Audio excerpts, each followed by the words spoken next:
जय हिंद दोस्तों। आज हम हरियाणा विद्यालय शिक्षा बोर्ड 10वीं कक्षा के विषय सामाजिक विज्ञान में मानचित्र से पूछे जाने वाले प्रश्नों को करते हैं, जो हरियाणा विद्यालय शिक्षा बोर्ड के सिलेबस के अनुसार करेंगे। तो आपको यह वीडियो अच्छी लगे तो आप एक बार कमेंट, शेयर, सब्सक्राइब ज़रूर करें, क्योंकि आप सभी के लिए इतनी मेहनत से वीडियो बनाई जाती है। तो आप इसे अन्य साथियों को भी सेंड करें, जो अन्य कंपटीशन की तैयारी भी करते हैं। यह उनके लिए भी काफ़ी महत्वपूर्ण रहने वाली है और इस वीडियो को अंत तक पूरा ज़रूर देखें, तभी आपको इसका फ़ायदा होगा। 5 नंबर के मैप के क्वेश्चन आते हैं बोर्ड में, तो आप अगर इसको 2-3 बार आप इस वीडियो को देखेंगे, तो आप अच्छी तरह से मानचित्र प्रश्नों को कर पाएँगे। इससे पहले मैंने इसकी 15 शॉर्ट वीडियो बनाई है, 1-1 मिनट की। आप उनको भी देख सकते हैं और उन 15 के 15 जो मानचित्र हमने पहले करवाए हैं, अब उन सभी की यह एक बड़ी वीडियो बना रहा हूँ, तो आप इसे ध्यान से देखिए। अगर आपको इसका पिक्सल अगर आपको इसकी जो अ,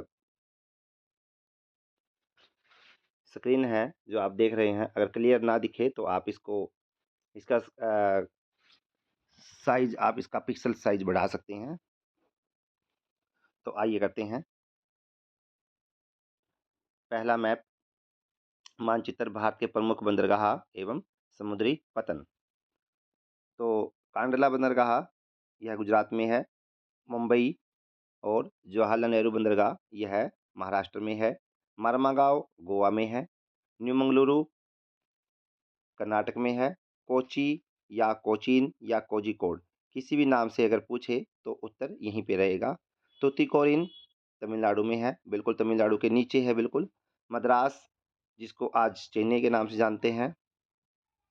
विशाखापट्टनम आंध्र प्रदेश में है। पारादीप यह उड़ीसा राज्य में है। और हुगली या कोलकाता यह पश्चिम बंगाल में है।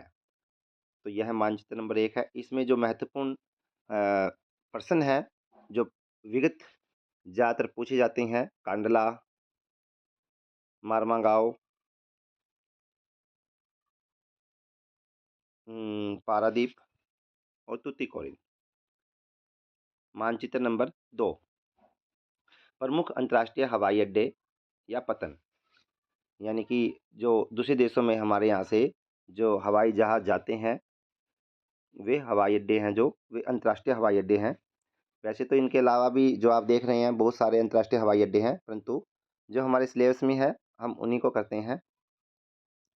तो अमृतसर या राजस्थान हवाई अड्डा, यह अमृतसर में ही है, जो पंजाब राज्य में है। दिल्ली या श्रीमती इंदिरा गांधी हवाई अड्डा, दिल्ली। कोलकाता या नेताजी सुभाष चंद्र बोस हवाई अड्डा, पश्चिम बंगाल। मुंबई या छत्रपति शिवाजी हवाई अड्डा, महाराष्ट्र में है। हैदराबाद या राजीव गांधी हवाई अड्डा, तेलंगाना में है। चेन्नई या मीनाम्बकम हवाई अड्डा, यह है तमिलनाडु राज्य में है। तो जो यह हवाई अड्डे हैं, इसे आप प्रैक्टिस करके ज़रूर देखें, तभी आप इसको अच्छी तरह सीख पाएंगे। आप कोई ब्लैंक मैप लीजिए खाली, उसमें इनको पहले भरिए, फिर उसको मिटोइए। 2-3 बार उसको मिटोएंगे, फिर लिखेंगे, तो आप अच्छी तरह से सीख पाएंगे। अगर आपको यह वीडियो अच्छी लगे तो आप साथ साथ लाइक, कमेंट, शेयर अवश्य करें। मानचित्र नंबर 3, बांध या डैम। परीक्षा में बांध भी लिखा सकता है और डैम भी लिखा सकता है। बांधों की जो हैं, ये बहुत ही महत्वपूर्ण होते हैं, जिससे कि बहुउद्देशीय परियोजनाएं जो हमारी बहुत सारी हैं बांधों की, जैसे मत्स्य पालन किया जाता है, सिंचाई के लिए काम आते हैं। और क्रीड़ा क्षेत्र, खेलने में नौकायान भी की जाती है कई राज्यों के अंदर। बिजली उत्पादन होता है जैसे, तो उद्योग क्षेत्र के लिए बहुत महत्वपूर्ण है। तो अभी देखते हैं। सबसे पहले बागड़ा नागल डैम, यह हिमाचल और पंजाब की बिल्कुल सीमा रेखा पर है और यह सतलुज नदी पर है। यह भारत का सबसे ऊंचा बांध है। राणा प्रताप सागर बांध, यह चंबल नदी पर है, राजस्थान में है। यहाँ पे इसके बाद में है रिहंद बांध, यह उत्तर प्रदेश में है और रिहंद नदी पर स्थित है। बिल्कुल छत्तीसगढ़ के बिल्कुल थोड़ा-सा ऊपर आप देख सकते हैं। सरदार सरोवर बांध, यह नर्मदा नदी के तट पर है। यहाँ पे लोथल बंदरगाह भी हमने की थी और अंकलेश्वर तेल शोधक कारखाना भी हमने यहाँ पे पढ़ा था और दांडी भी यहीं आस-पास में ही है, जहाँ पे सरदार सरोवर बांध है। और यह नर्मदा नदी जो है और ताप्ती नदी, ये दोनों पश्चिम में बहने वाली 2 नदियाँ हैं। कोयना बांध कोयना नदी पर है, यह महाराष्ट्र राज्य में है।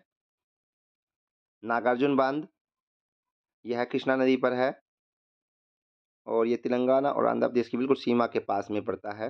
हीराकुंड बांध, यह महानदी के तट पर स्थित है। यह भारत का सबसे बड़ा बांध है और सबसे ऊंचा बांध भाखड़ा नांगल डैम है। मानचित्र नंबर 4, सॉफ्टवेयर प्रौद्योगिकी टेक्नोलॉजी पार्क या आईटी पार्क्स परीक्षा में किसी तरह से लिखा आ सकता है, तो आपको यह पता होना चाहिए।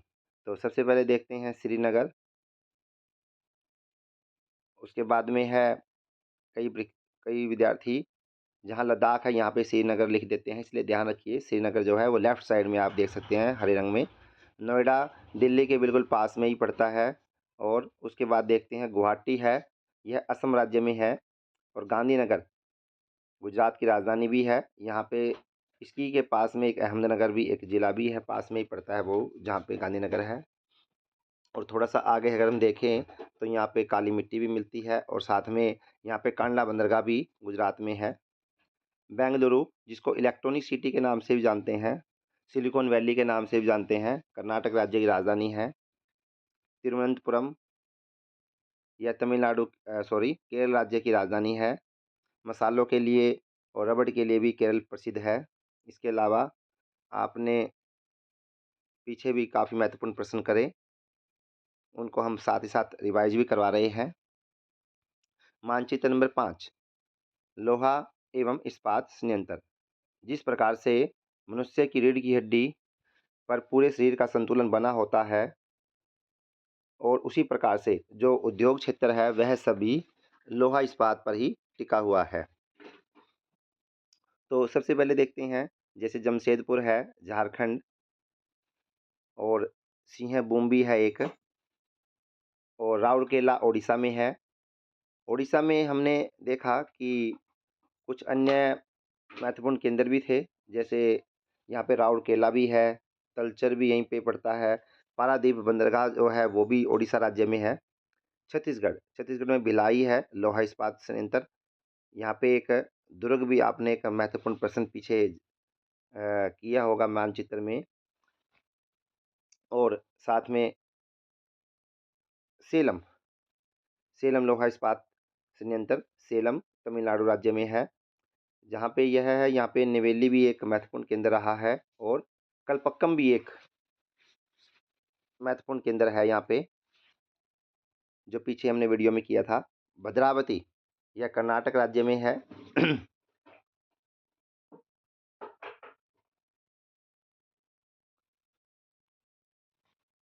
साथ साथ आप वीडियो को देखते हुए लाइक कमेंट शेयर अवश्य करते रहें। मानचित्र नंबर 6, खनिज तेल अयस्क क्षेत्र, जैसे अंकलेश्वर, मुंबई हाई तेल अयस्क क्षेत्र है जहाँ पे मुंबई है। डिगबोई, यह भारत का सबसे पहला अयस्क क्षेत्र है। ये महत्वपूर्ण क्षेत्र हैं। आपको इन सभी को ब्लैंक मैप में प्रैक्टिस करके 2-3 बार लिख कर फिर मिटोइए उसको, इरेज से पेंसिल से लिखिए फिर इरेज कीजिए। 2-4 बार आप प्रैक्टिस करेंगे तभी आप सीख पाएंगे, और इस वीडियो को आप अंत तक देखें तभी आप इसको सीख पाएंगे। और अन्य साथियों को भी आप इसको सेंड अवश्य करें, तभी मेरी मेहनत जो है वह सफल हो पाएगी और मुझे लाइक कमेंट शेयर से मुझे मोटिवेशन मिलता है। मानचित्र नंबर 7, परमाणु ऊर्जा संयंत्र। तो देखते हैं हम, हरियाणा के पास देखिए बिल्कुल साथ में दिल्ली है और दिल्ली के साइड में आप उत्तर प्रदेश में देखिए, नरोरा उत्तर प्रदेश में पड़ता है। यह परमाणु ऊर्जा संयंत्र है यहाँ पे। और यहाँ पे नोएडा भी एक सॉफ्टवेयर टेक्नोलॉजी पार्क भी है, जहाँ पे नरोरा आप देख रहे हैं। रावत भाटा राजस्थान में है, यहाँ पे राणा प्रताप सागर बांध भी आपने देखा जो चंबल नदी के तट पर है। काकरापारा यह गुजरात में है परमाणु ऊर्जा संयंत्र।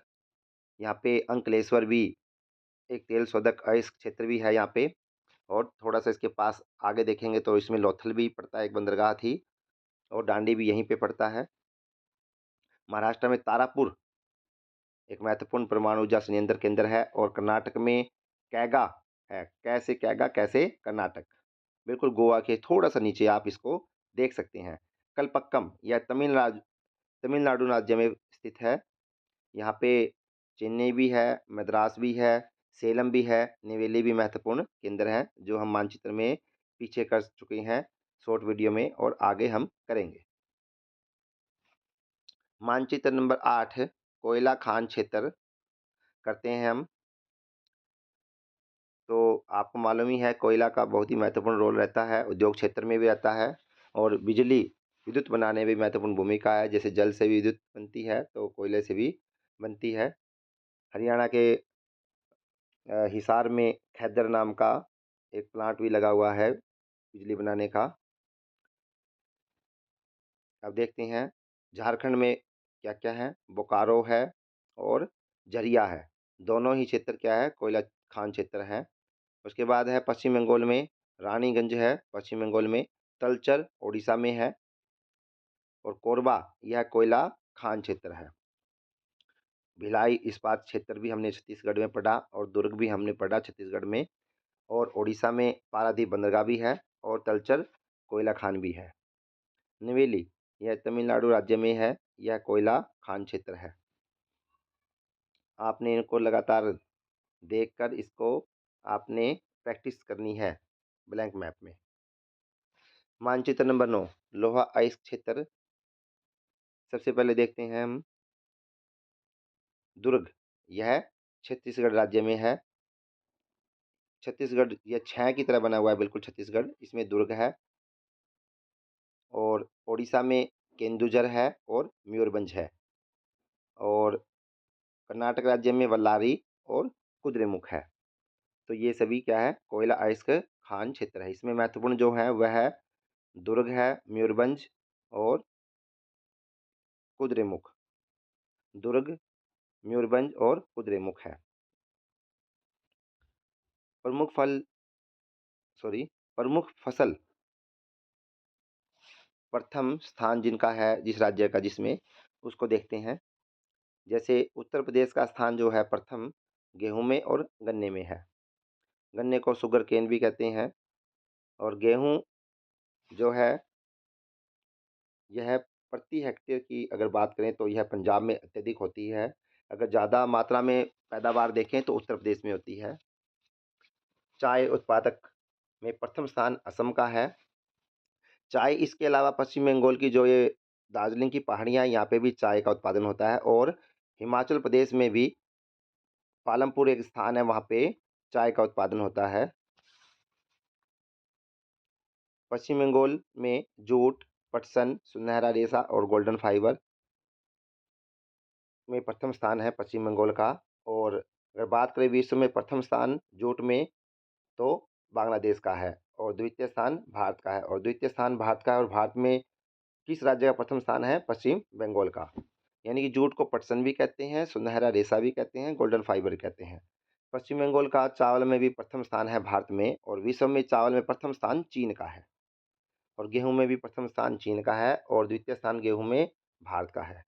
कपास जो काली मिट्टी में ज़्यादा अच्छी तरह से होती है, प्रथम राज्य जो है इसमें गुजरात है। कहवा को कॉफ़ी भी कहते हैं, कर्नाटक राज्य का प्रथम स्थान है इसमें। रबड़ यह केरल राज्य में सबसे ज़्यादा होती है। और कॉफ़ी और कहवा जो है यह ब्लू माउंटेन की पहाड़ियाँ जो हैं, यहाँ सबसे अत्यधिक मात्रा में इसकी पैदावार होती है। यह केरल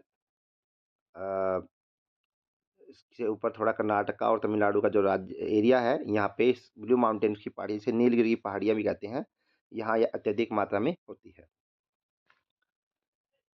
आप साथ-साथ मेरे यूट्यूब चैनल को लाइक, सब्सक्राइब, कमेंट, शेयर अवश्य करें। मानचित्र नंबर 11 मृदा के प्रकार। तो परीक्षा में आपको जैसे ये निशान लगे हुए हैं, आपको यह भी दे सकते हैं, या फिर आपसे पूछ भी सकते हैं कि मृदा कहाँ है? ये मृदा आपको फिर पेंसिल से बना के भी दिखाना पड़ सकता है। जैसे पर्वतीय वन है और मिट्टी है ये, वन है, पर्वत और वन। तो ये जैसे जम्मू कश्मीर, लद्दाख, उत्तराखंड और हिमाचल प्रदेश ये है उधर से, और सिक्किम का कुछ भाग है, और साथ में अरुणाचल प्रदेश का उत्तरी भाग है। तो यहाँ क्या है, पर्वत और वन का क्षेत्र है। और बात करते हैं जलोढ़ मृदा की, यह पंजाब, हरियाणा, उत्तर प्रदेश, बिहार, बिहार के साथ ही पश्चिम बंगाल के साथ-साथ संकरी एक पट्टी बनी हुई है जो समुद्र के तट के साथ है। इसे पूर्वी तट की तटीय कहते हैं क्षेत्र, तो यहाँ पे भी जलोढ़ मृदा पाई जाती है। इसके अलावा असम राज्य में भी यह अधिक मात्रा में जलोढ़ मिट्टी मिलती है। यह भारत में सबसे ज़्यादा मिलने वाली मिट्टी है। शुष्क वन और मृदा, यह राजस्थान का पश्चिमी भाग जो है, यह शुष्क वन और मृदा है। यहाँ पे कंटीली झाड़ियाँ हैं, कैक्टस नाम के भी मिलते हैं यहाँ पे, किक्कर है, नीम है, अत्यधिक यहाँ पे पौधे मिलते हैं। बालू मिट्टी भी यहाँ पे मिलती है। काली मिट्टी गुजरात में देखिए, आप देख सकते हैं यहाँ पे प्रथम स्थान है कपास में जिसका। काली मृदा जो है भारत के बिल्कुल मध्य में, आप देख सकते हैं मध्य प्रदेश और कुछ गुजरात का भाग है, कुछ महाराष्ट्र का है, कर्नाटक का है, और इसके अलावा आप थोड़ा-सा भाग इसका इसमें नीचे भी देख सकते हैं। लेटेराइट मिट्टी, बिल्कुल केरल के थोड़ा-सा नीचे से मिलाकर एक संकरी पट्टी पर बनी हुई है। यह जो है मृदा, यह गेरुए रंग की होती है, ईंट के रंग के की जैसी होती है, और ये काजू की खेती के लिए बहुत ही उपजाऊ होती है। इस समय अत्यधिक बार यह लेटराइट मृदा पूछी जाती है। इसी तरह से पतली सी पट्टी बनी मिलेगी। लाल पीली मिट्टी जो है, यह भारत का दक्षिणी भाग आप देख सकते हैं, पठारी भाग, दक्षिण का पठार कहा जाता है वैसे नीचे, जो महाराष्ट्र राज्य में है। तो नीचे से ये लाल पीली मृदा से बना है, और कुछ जो भाग है यहाँ पे आंध्र प्रदेश और तेलंगाना का है, और उड़ीसा राज्य का है, छत्तीसगढ़ राज्य है इसमें, और पश्चिम बंगाल का भी कुछ इसमें हिस्सा है, मध्य प्रदेश का भी कुछ हिस्सा है लाल पीली मिट्टी का। और जो पूर्वोत्तर जो हमारे राज्य हैं, अरुणाचल प्रदेश है, जैसे नागालैंड है, मणिपुर है, मिज़ोरम है, त्रिपुरा है, और मेघालय है। तो ये क्या है, लाल पीली मिट्टी के बने हुए हैं, और आप इसको सिंबल के माध्यम से भी आप इसको कलर को आप इसको देख सकते हैं, और इसको आप प्रैक्टिस करके अवश्य देखें, तभी आप इसको सीख पाएँगे। इसमें जो ज़्यादा इम्पोर्टेंट प्रश्न बार-बार पूछे जाते हैं वो शुष्क वन मृदा है, जैसे राजस्थान में है, और लेटराइट मिट्टी। बाकी आपने सभी को अच्छी तरह से करना है। उसके बाद बात करते हैं विश्व के मानचित्रों की, क्योंकि अ, आपसे विश्व के मानचित्र में भी प्रश्न पूछे जा सकते हैं। जो ये आपको मानचित्र करवाए जा रहे हैं, यह सभी हरियाणा विद्यालय शिक्षा बोर्ड के सिलेबस के अनुसार ही आपको करवाए जा रहे हैं। तो सिंधु सरस्वती सभ्यता के जो प्रमुख नगर थे, वे हम कर रहे हैं। वैसे तो इसके अलावा बहुत सारे महत्वपूर्ण नगर हैं, जैसे इनके अलावा बनावली है, मिताथल है, बनावली हिसार में है, मिताथल भिवानी में है, बनावली हिसार में है, राखीगढ़ी हिसार। तो अब हम देखते हैं, जैसे हड़प्पा है, यह बिल्कुल आप स्पष्ट रूप से देख सकते हैं भारत के बिल्कुल पश्चिम में पड़ता है पाकिस्तान, जिसमें हड़प्पा है जो रावी नदी के तट पर है, और मोहनजोदड़ो यह सिंधु नदी के तट पर स्थित है, बिल्कुल राजस्थान के बिल्कुल साथ में, आप लेफ्ट साइड में आप देख सकते हैं। परीक्षा में कई बार हड़प्पा पूछ सकते हैं किस नदी के तट पर है, जिसकी खोज 1921 में दयाराम साहनी ने की थी, और मोहनजोदड़ो की खोज 1922 में राखालदास बनर्जी ने की थी। लोथल बंदरगाह है एक, जो गुजरात राज्य में पड़ती है, जहाँ पे अंकलेश्वर भी हमने एक तेल क्षेत्र भी पढ़ा था। धोलावीरा, यह यहाँ से, यह गुजरात राज्य में है, यह भी यहाँ से खेल के स्टेडियम यानी कि प्राप्त मैदानी भाग प्राप्त हुआ था यहाँ से, और इसको 3 बार बसाया गया था धोलावीरा को। तो ये महत्वपूर्ण केंद्र हैं, इनको आप ध्यान से आप इनको देखिए, और इनको प्रैक्टिस करके देखें, तभी आप इसको सीख पाएँगे। उपनिवेशवाद और साम्राज्यवाद, साम्राज्य शक्तियाँ देश। तो देखते हैं रूस, यह सबसे बड़ा क्षेत्रफल में है, भा विश्व का सबसे बड़ा देश है क्षेत्रफल की दृष्टि से, इसकी राजधानी मॉस्को है, और इसको हम थोड़ा ज़ूम करके देखते हैं। देखिए, इंग्लैंड बिल्कुल समुद्र तट के अंदर कैसे आप देख सकते हैं, एक जो कुल्हाड़ी है उसकी तरह बना हुआ है बिल्कुल।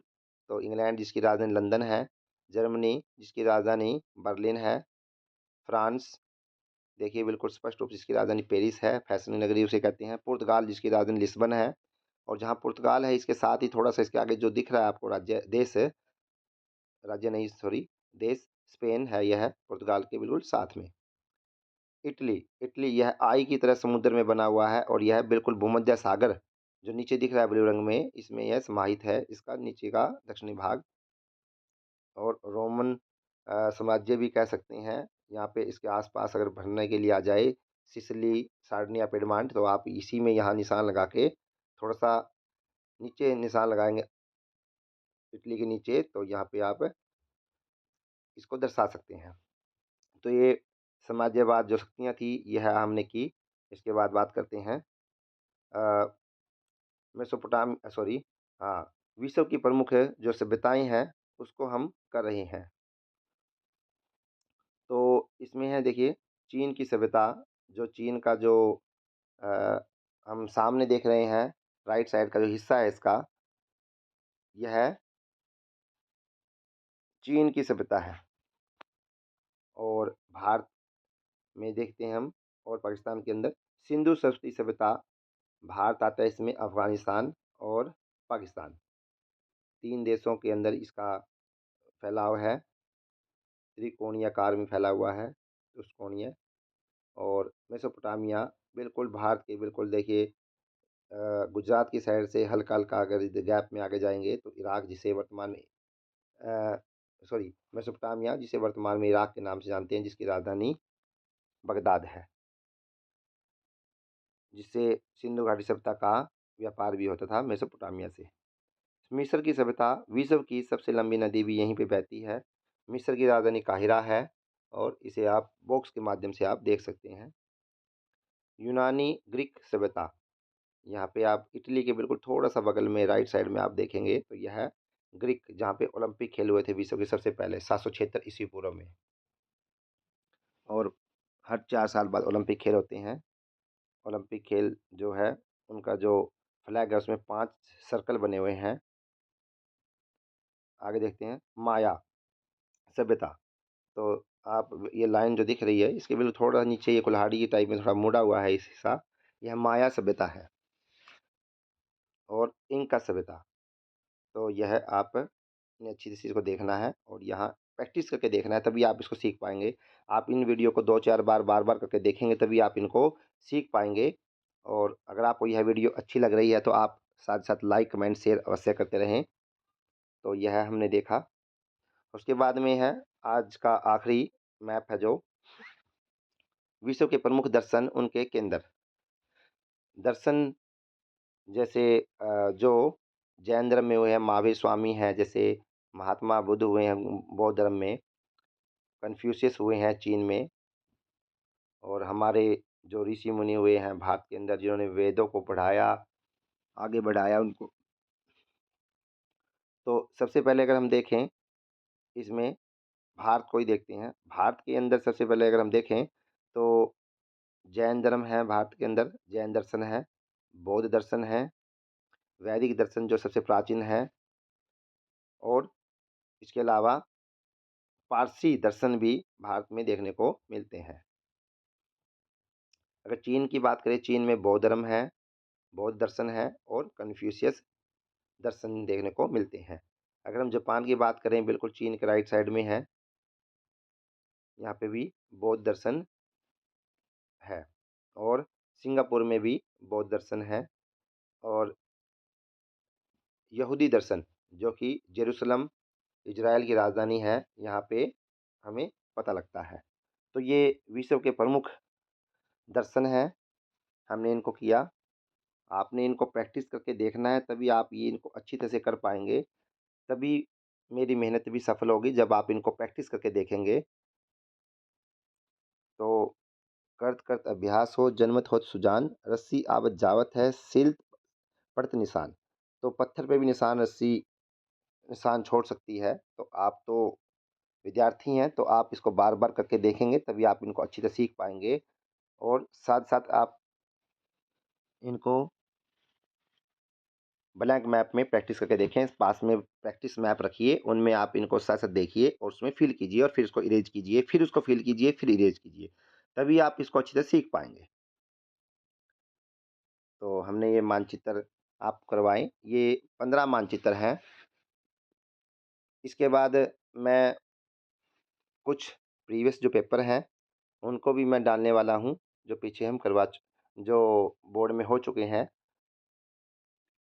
तो आप इसे अन्य साथियों को भी इस यूट्यूब चैनल का लिंक सेंड अवश्य करें। तो ये सभी हम मैप आपको करवा चुके हैं। आप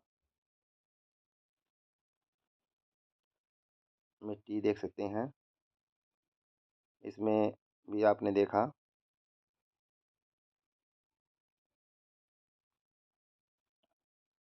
प्रैक्टिस करते रहिए, आप इनको देखकर भरते रहिए, तभी आप इसको अच्छी तरह से सीख पाएँगे। तो आपको यह वीडियो कैसी लगी है, तो मुझे कमेंट के माध्यम से अवश्य बताएँ। अपना नाम कमेंट में अवश्य लिखें, आप कहाँ से हैं। अगर कोई सुधार की गुंजाइश है तो मुझे अवश्य आप कमेंट के माध्यम से या मेरे व्हाट्सएप नंबर जो दिया हुआ है 98 967 11 229 मुझे अवश्य बताएँ।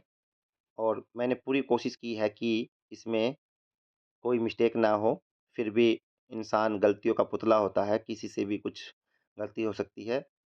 अगर कुछ होगा सुधार की गुंजाइश तो हम उसमें अवश्य करेंगे। आपके सुझाव आमंत्रित है। आप इस व्हाट्सएप नंबर पर आप मुझे बता सकते हैं। व्हाट्सएप पर आप मुझे कि आपको यह वीडियो कैसी लगी, मुझे अवश्य बताएँ। मेरा यूट्यूब चैनल का जो चैनल है वो सुनील दत्त कौशिक के नाम से है। मुझे बड़ी खुशी होगी कि आप मुझे कमेंट के माध्यम से बताएँगे। सरकारी स्कूल के विद्यार्थियों के पास बहुत कम मोबाइल होते हैं बच्चों के पास। तो फिर भी जिनके पास में अवेलेबल हैं घर पर, वह अपना समय इधर-उधर न लगाकर परीक्षा में लगाएँ।